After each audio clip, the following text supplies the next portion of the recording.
তাহলে সবাইকে অ্যানয়েড করি উনি কোথায় অবস্থান করবে। হাসিনা যেমন মোদি ছিল, এনার তো মোদি নাই, ওনার আমেরিকা চাচ্ছে, আমেরিকা যে করিডোর দেওয়ার জন্য চাচ্ছে সেটা যদি না দিতে পারে তাহলে আমেরিকা তো ছুটে যাবে ওনার কথা। তাহলে উনি তো কার খালু, ওনার তো কোনো অবস্থানই থাকবে না, উনি হাসিনার চেয়েও বিপদে চলে যাবে। এক নামে 10টা ফেসবুক করা আছে, এদের নামের থেকে এটা সরকারের পৃষ্ঠপোষকতা এরা করে। হাসিনার সময় এরকম করছে, যেটা বড়ুয়া, বেরসের বড়ুয়া আর ওই যে আরাফাত ছিল এটার দায়িত্বে।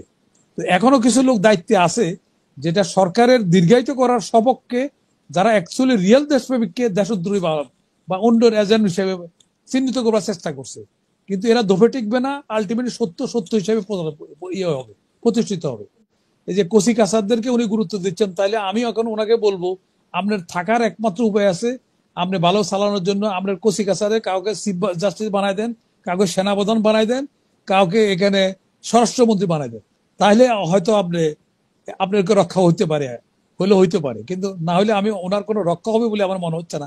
জনগণের দ্বারা, সংসদ দ্বারা কোনো পলিসি মেক করা হয়, সেটা যদি কোনো চ্যালেঞ্জের সম্মুখীন হয়, এই স্বৈরাচার সরকার যদি এটাকে বাতিলও করে, তাহলে সেটা অটো রেস্টোর হয়ে যায়, অটো এটা পুনঃস্থাপন হয়ে যায়। তো অটো পুনঃস্থাপন হয়ে গেলে তাহলে এখন তত্ত্বাবধায়ক আসছে, তাহলে তত্ত্বাবধায়ক আসলে ইন্টারিয়াম গভর্নমেন্টটা অবৈধ হচ্ছে, কারণ না হলে এটা ওনাকে আবার শপথ নিতে হবে, যে যার জন্য আমাদের চিফ জাস্টিসকে কলন করা হয়েছে, উনি বাইরে ছিলেন। এটাও নজিরবিহীন, আমাদের দেশে এটা নজিরবিহীন ভাবে চিফ জাস্টিসকে সরকার প্রধানের ডাক দিছে এবং চিফ জাস্টিস চলে আসছেন। চিফ জাস্টিস চলে আসার পরে উনি এটা আমরা বিভিন্ন সোর্স থেকে আমরা যেটা জানতে পারলাম, সেটা হলো উনি বলছেন যদি উনি পদত্যাগ করে তাহলে সরকার গঠনের কি সুবিধা অসুবিধা হবে। চিফ জাস্টিস বলছেন যে এর কোনো অসুবিধা হবে না, মানে রাষ্ট্রপতি আবার একটা তত্ত্বাবধায়ক করতে পারবে, তত্ত্বাবধায়ক অলরেডি স্যালেসি হাইকোর্টের রায় হয়ে গেছে। তো সেখানে এখন তো তত্ত্বাবধায়ক হিসেবে যদি ইউনূস সাহেব নিজেও থাকতে হয়, তাহলে যদি বৈধতা পাইতে হয় তাহলে আবার ওনাকে পুনরায় শপথ গ্রহণ করতে হবে, আবার ক্যাবিনেট ফর্ম করতে হবে। এই ক্যাবিনেটের কোনো অস্তিত্ব নাই, এবং এরা যত সিগনেচার করছে, যা কিছু করছে, এদের পরবর্তীকালে গভর্নমেন্ট যদি, যে গভর্নমেন্ট নির্বাচিত গভর্নমেন্ট আসবে, তারা যদি এটা সংসদে পাস না করে, এদের সকল কার্যক্রম, এদের বেতন ভাতা আদি ফেরত দিতে হবে।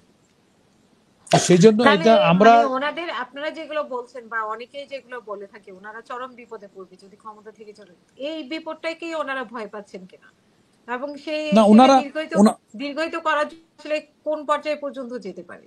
না, দীর্ঘায়িত যদি করতে যায় তাহলে বিশ্বের বিপদ হবে আরো, বরঞ্চ এখন দিলে অনেকে লোককে ক্ষমা করে দিতে পারে যে না উনি হয়তো ওইটা করছে, ভুল বশত করছে, আর সংসদ যখন আসবে, নির্বাচিত সংসদ, সেটা তাদের অনুমোদন দিয়ে দেবে। আর যদি না দিয়ে দেয়, একমাত্র আওয়ামী লীগকে ছটানোর পরে ওনাকে কিভাবে লেফট রাইট করানো হয়েছে, আর এখন যদি আর্মির সাথে ওনার গ্যাপ তৈরি হয়েছে, বিএনপি একটা মেজর পার্টি যারা 40% জনপ্রতিনিধিত্ব করে, তারা যদি খেপে যায়, আর ডিসাইডেড ফ্যাক্টর যারা, নিরপেক্ষ যারা আছে, যারা এই দেশের সবসময় ভোটার সময় নিরপেক্ষ, ফ্যাক্টরটা হলো আসল ফ্যাক্টর, এদের ভোটে সরকার নির্ধারিত হয়। তো সেইখানে ওই অংশটুকু ইলেকশন চাচ্ছে, তাহলে সবাইকে অ্যানয়েড করি উনি কোথায় অবস্থান করবে। হাসিনা যেমন মোদি ছিল, এনার তো মোদি নাই, ওনার আমেরিকা চাচ্ছে, আমেরিকা যে করিডোর দেওয়ার জন্য চাচ্ছে সেটা যদি না দিতে পারে তাহলে আমেরিকা তো ছুটে যাবে ওনার কথা। তাহলে উনি তো কার খালু, ওনার তো কোনো অবস্থানই থাকবে না, উনি হাসিনার চেয়েও বিপদে চলে যাবে।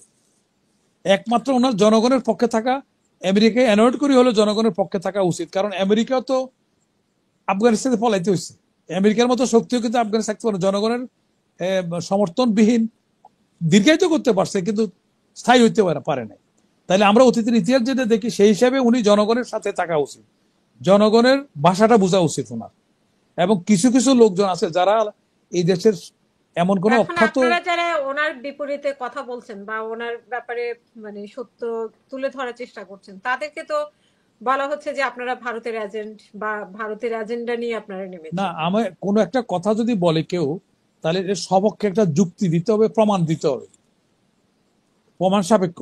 কারণ আমি যদি এখন তো সেনাপ্রধান ভারতের এজেন্ডা নিয়ে নেমেছে, তারপরে বিএনপি ভারতের এজেন্ডা নিয়ে নেমেছে, আপনারাও ভারতের এজেন্ডা নিয়ে নেমেছেন, আপনি কি উত্তর দিবেন? আওয়ামী লীগ সময় নির্বাচিত সেনাপ্রধান, কিন্তু আওয়ামী লীগ হইলেও উনি যদি ইন্ডিয়ার যদি হইতেন, তাহলে তো উনি ওই সময় ক্ষমতা নিয়ে নিতে পারতেন, উনি তো সেটা করেন নাই। এখন আওয়ামী লীগের মধ্যে তো অনেক দেশপ্রেমিক আছে, হ্যাঁ, আওয়ামী লীগ নির্বাচিত হইলে যে সব আওয়ামী লীগের হয়ে যাবে তা তো না। আমরা অনেক সময় রাজাকারকেও দেখছি মুক্তিযোদ্ধার পক্ষে কাজ করতে, রাজাকার হয়েও তো মুক্তিযোদ্ধার কাজ করতে। আমি মুক্তিযুদ্ধ আমি দেখছি যে এবং ওই রাজাকারদের বাঁচানোর জন্য আমরা চেষ্টা করছি।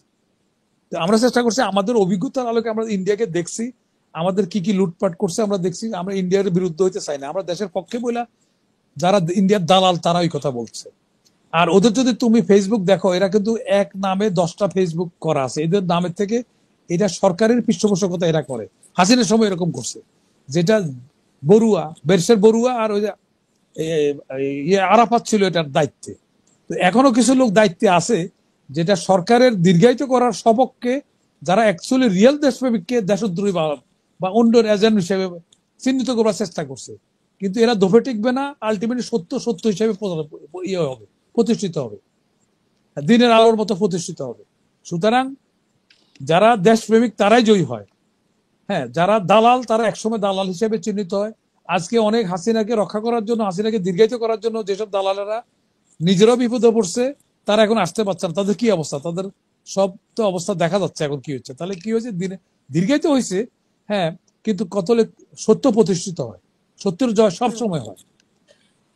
আমরা যে কিন্তু দেশের কিন্তু উনি যদি নির্বাচন না দেয়, তাহলে বিএনপি কি ক্ষমতা আছে? বা যারা নির্বাচন চায়, সেনাপ্রধানের কি ক্ষমতা আছে? বা বিএনপি কি ক্ষমতা আছে জোর করে নির্বাচন করে নেওয়ার? ওনারা যদি সিরিয়াসলি মিন করে, আর্মির সাথে যে গ্যাপ তৈরি হয়েছে, বিএনপি সহ যদি এগুলি সিরিয়াসলি মিন করে, শুধু একটা প্রতিষ্ঠান যদি মিন করে, তাহলে ওনার অস্তিত্ব কোথায়, মানে কিসের উপর দাঁড়াবে? আর অন্যান্য পার্টিরা দাঁড়ালে তো ওনার কোনো ইয়ে থাকবে, উনি তো কোনো রাজনৈতিক সংগঠন না, ওনার কোনো ওরকম না। হাসিনার অনেক দীর্ঘদিনের একটা পুরানো প্রতিষ্ঠান, তার কর্মী বাহিনী ছিল। এই 15 বছরে লুটপাট করার কিছু এই যে স্বার্থন্যাতি কিছু সম্প্রদায় সৃষ্টি হচ্ছে, এত কিছু করার পরে ওনাকে পালাইতে হয়েছে। উনি তো অনেক কিছু লোকজনের এমপি বানাইছে, ক্ষমতা দিচ্ছে, বাংলাদেশ ব্যাংকের দরজা খুলে দিছে, তারপর তো কি হয়েছে, দিনের শেষে উনি টিকতে পারেন নাই। তাহলে ইউনূস সাহেব তো সেই ধরনের অবস্থার মধ্যে নাই, এখনই ওনার সেক্রেটারি অকেজো, কোনো প্রতিষ্ঠানে কাজ করছে না।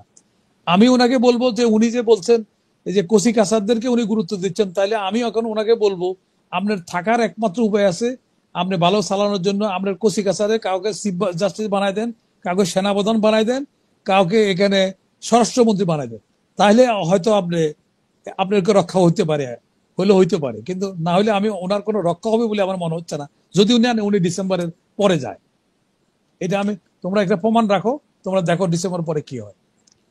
কারণ উনি যত দীর্ঘায়িত করবে, উনি সিভিল ওয়ার লাগাই দেবেন এই দেশে, উনি নিজেও সার্ভাইভ করতে পারবেন না। এবং উনি যে পালিয়ে যাবেন, হাসিনা তো পালাই যেতে পারছে, তাকে বাহিনীরা কেউ কেউ তার সহযোগিতা করছে, অন্য কারণে, যে কারণে হোক সহযোগিতা করছে, ওনাকে ওই সহযোগিতা উনি পাবেন না, উনি পালিয়ে যাওয়ার সহযোগিতাও পাবেন না।